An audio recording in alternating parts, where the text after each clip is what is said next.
Assalamualaikum warahmatullahi wabarakatuh. Ahlan wa sahlan fi Islamic Bimbel.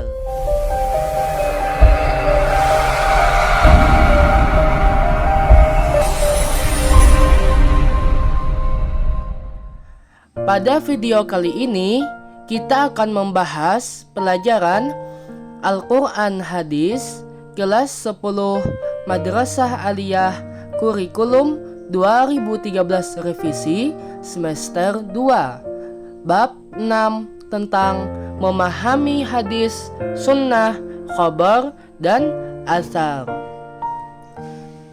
Jadi sebelum kita mulai, silahkan videonya disimpan offline dulu. Dan kalau ada yang penting, silahkan di screenshot untuk catatan simpanan pembelajaran Anda. Nah, ini peta konsepnya.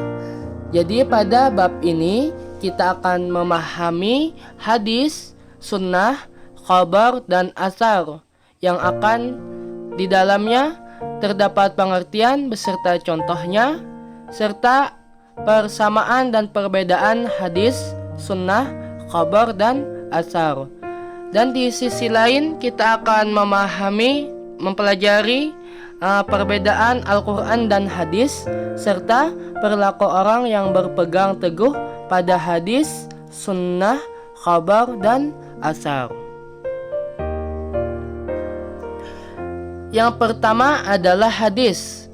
Secara etimologi atau bahasa, hadis artinya jadid, yang baru, qorib, yang dekat, dan khabar artinya warta atau berita. Yang kedua, secara terminologi atau secara istilah, hadis adalah ucapan, perbuatan, dan takrir Nabi Shallallahu Alaihi Wasallam. Nah, apa sih takrir itu? Takrir adalah sikap diam Nabi. Jadi, ketika Nabi ditanya sesuatu, beliau hanya diam saja, tidak mengiyakan dan tidak pula melarang. Maka hukumnya pun menjadi mubah atau boleh. Dan yang ketiga, menurut muhaddisin atau para ahli hadis, hadis adalah segala apa yang disandarkan kepada Nabi Muhammad Sallallahu Alaihi Wasallam, baik hadis marfu, mauquf, ataupun maqtu. Nah, apa sih itu? Jadi berdasarkan sandarannya hadis itu dibagi menjadi 3. Yang pertama, hadis marfu, yaitu hadis yang disandarkan kepada Nabi Sallallahu Alaihi Wasallam langsung. Contohnya pada hadis itu langsung terdapat qala Rasulullah sallallahu alaihi wasallam ataupun qala Nabiyyu sallallahu alaihi wasallam. Dan yang kedua yaitu hadis mauquf, yakni hadis yang disandarkan kepada sahabat. Jadi contohnya ada an Umar bin Al-Khattab qol. Nah, qala Rasulullah sallallahu alaihi wasallam. Jadi melalui perantara sahabat dulu baru kepada Nabi. Dan yang ketiga ialah hadis maqtu, yaitu hadis yang disandarkan kepada tabi'in. Dan yang keempat, ada hadis menurut usuliyin atau ahli usul, atau yang dikenal lagi dengan ahli metodologi. Hadis adalah segala sesuatu yang disandarkan pada Nabi Shallallahu Alaihi Wasallam selain Al-Quran, baik berupa perkataan, perbuatan, dan takrir Nabi yang bersangkut paut dengan hukum syara. Dan yang terakhir ada hadis menurut para fuqaha atau ahli fikih Hadis adalah segala sesuatu yang ditetapkan Nabi Shallallahu Alaihi Wasallam yang tidak ada kaitannya dengan masalah fardu. Jadi hadis itu ialah segala ucapan, perbuatan, dan takrir Nabi yang mencakup hadis marfu, mauquf ataupun maqtu dan tidak ada kaitannya dengan masalah fardu.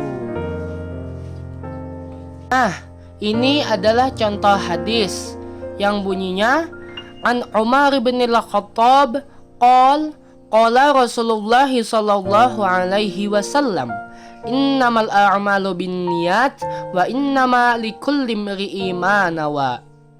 Dari Umar bin Khattab, ia berkata, Rasulullah sallallahu alaihi wasallam bersabda, sesungguhnya segala amal perbuatan itu dengan niat, dan sesungguhnya setiap orang akan memperoleh apa yang diniatkannya. Hadis riwayat muttafaqun alaih. Nah, yang kedua ialah sunnah.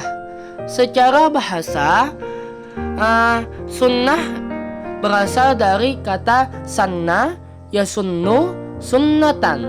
Artinya cara, jalan yang ditempuh, tradisi, ataupun ketetapan. Yang kedua, menurut ahli hadis, sunnah adalah segala yang bersumber dari Nabi Shallallahu Alaihi Wasallam, baik berupa perkataan, perbuatan, takrir, tabiat, budi pekerti, maupun perjalanan hidup beliau, baik sebelum beliau diangkat menjadi rasul maupun sesudahnya. Nah, dari pengertian tadi dapat kita ketahui bahwa sunnah itu lebih luas daripada hadis, karena ia meliputi segala sesuatu yang datang dari Nabi, tidak hanya berupa perkataan, perbuatan, dan takrir, tapi semuanya, baik sebelum maupun sesudah beliau diangkat menjadi Nabi dan Rasul. Dan yang ketiga ada menurut ahli usul fikih, sunnah adalah segala yang bersumber dari Nabi Shallallahu Alaihi Wasallam selain Al-Quran, baik perkataan, perbuatan, maupun takrirnya yang pantas untuk dijadikan dalil bagi penetapan hukum syara atau agama. Nah, dari pengertian tadi juga dapat diketahui bahwa jumlah sunnah itu lebih sedikit daripada jumlah hadis. Mengapa? Karena sunnah itu hanya berkaitan dengan penetapan hukum syara atau agama saja. Dan yang keempat ada menurut kebahasaan Al-Quran, yaitu kata sunnah itu mengacu pada arti ketetapan atau hukum Allah Subhanahu wa Ta'ala, sebagaimana yang terdapat dalam Quran surah Al-Isra ayat 77 yang bunyinya sunnata man qad arsalna qablaka min rusulina wala tajidu li sunnatina tahwila. Yang demikian itu merupakan ketetapan bagi para rasul kami yang kami utus sebelum engkau, dan tidak akan engkau dapati perubahan atas ketetapan kami. Nah, ini contoh sunnah yang bunyinya anna Rasulullah sallallahu alaihi wasallam qala taraktu fikum amrayni lang tadillu ma tamassaktum bihima kitaballahi wa sunnata nabiyyih.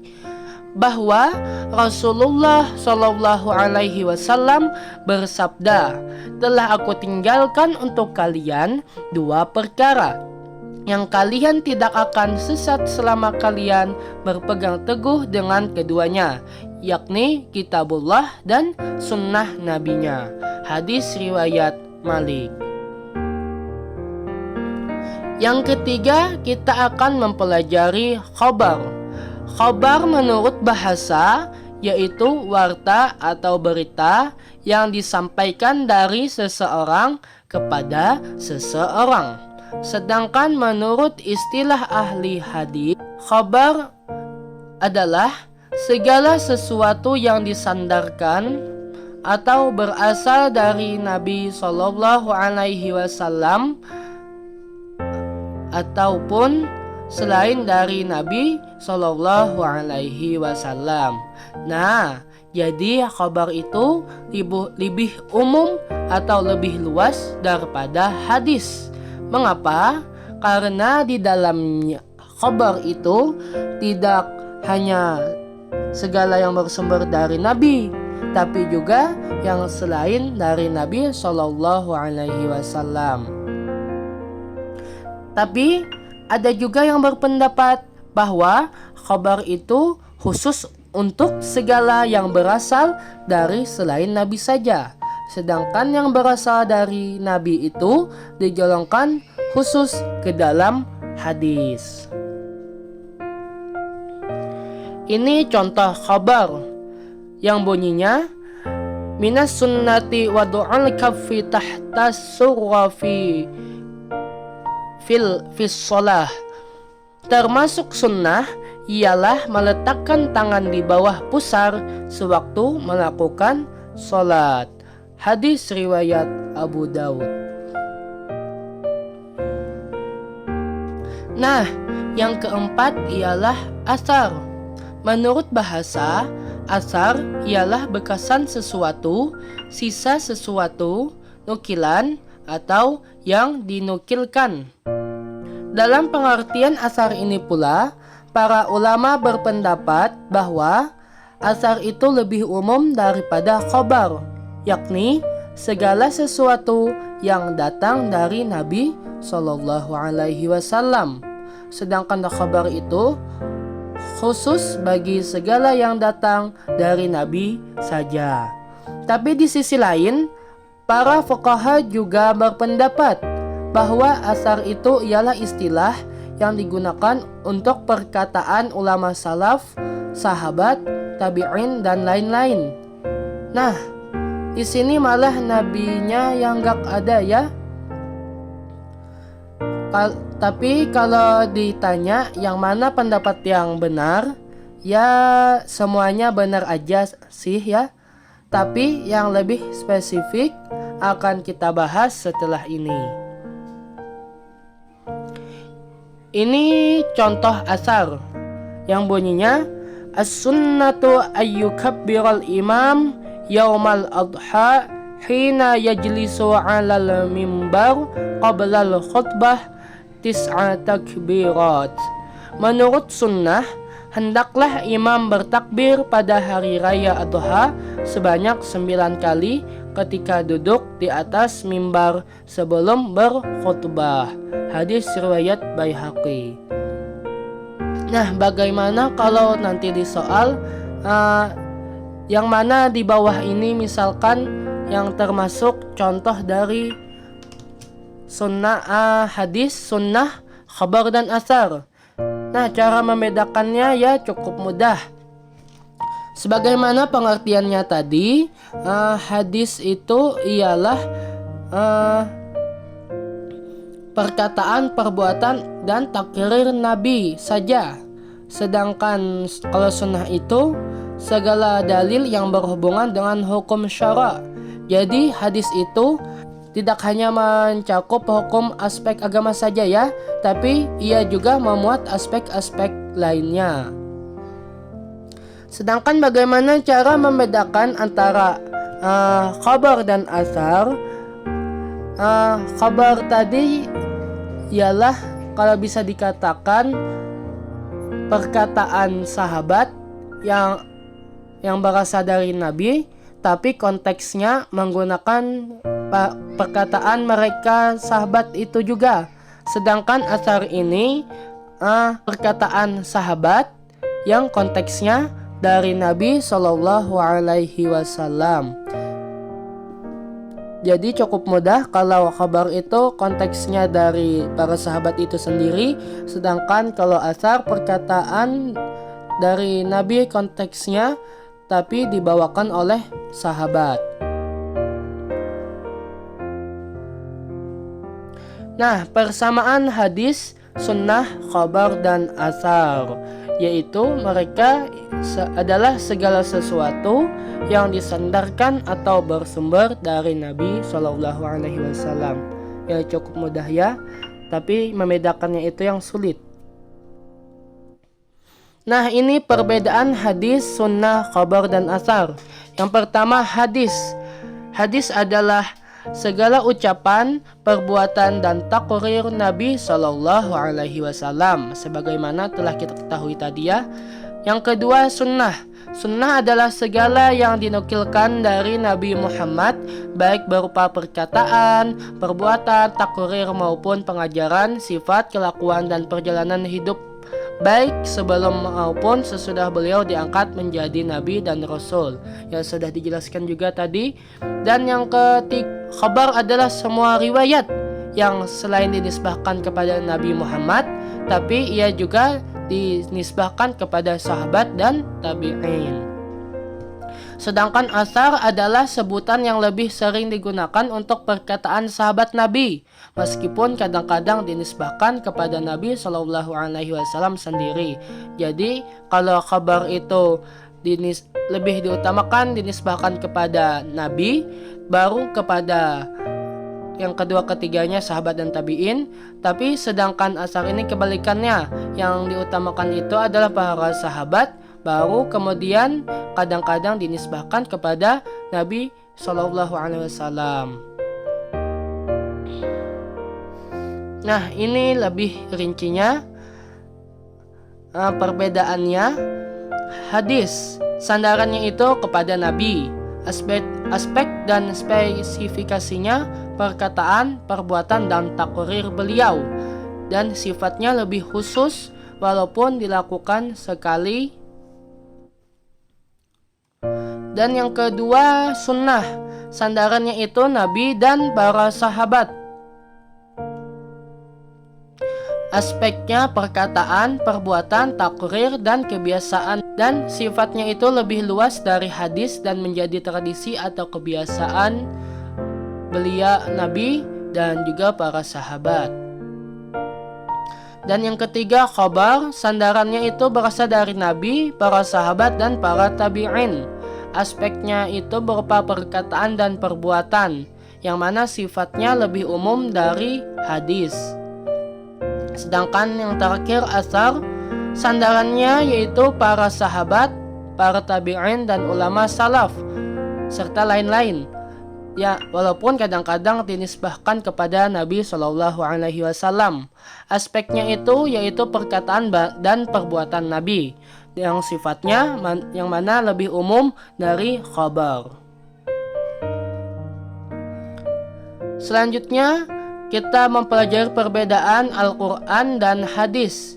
Yang pertama dari segi bahasa dan makna, yakni kalau Al-Quran diturunkan dengan bahasa dan maknanya langsung dari Allah, sedangkan hadis baik bahasa dan maknanya dari Nabi Shallallahu Alaihi Wasallam. Tapi ada juga loh firman Allah yang bukan termasuk Al-Quran, tapi ia menggunakan bahasa Nabi. Apakah namanya? Ya, itulah hadis qudsi.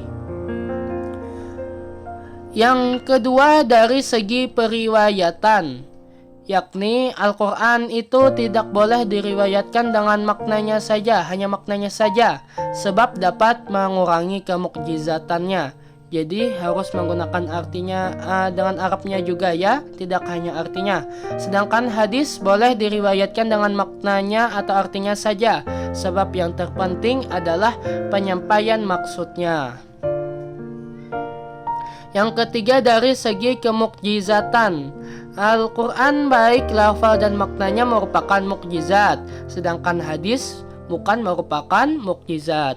Dan yang keempat dari segi nilai membacanya, membaca Al-Quran baik dalam sholat maupun di luar sholat dinilai sebagai ibadah.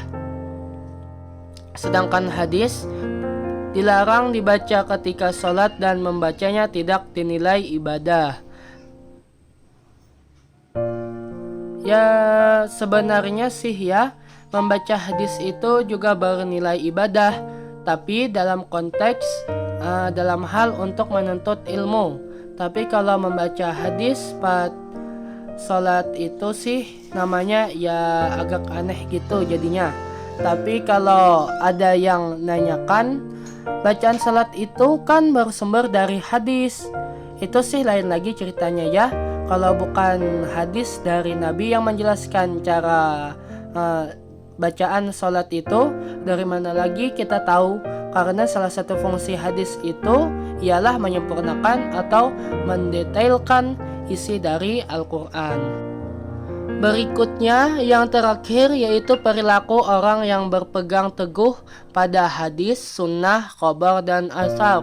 Yang pertama, mempelajari hadis dan hal-hal yang berkaitan dengannya merupakan suatu keniscayaan atau kewajiban.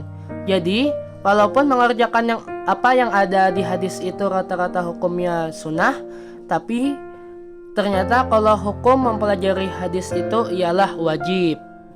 Dan yang kedua, mempelajari hadis mendatangkan banyak manfaat.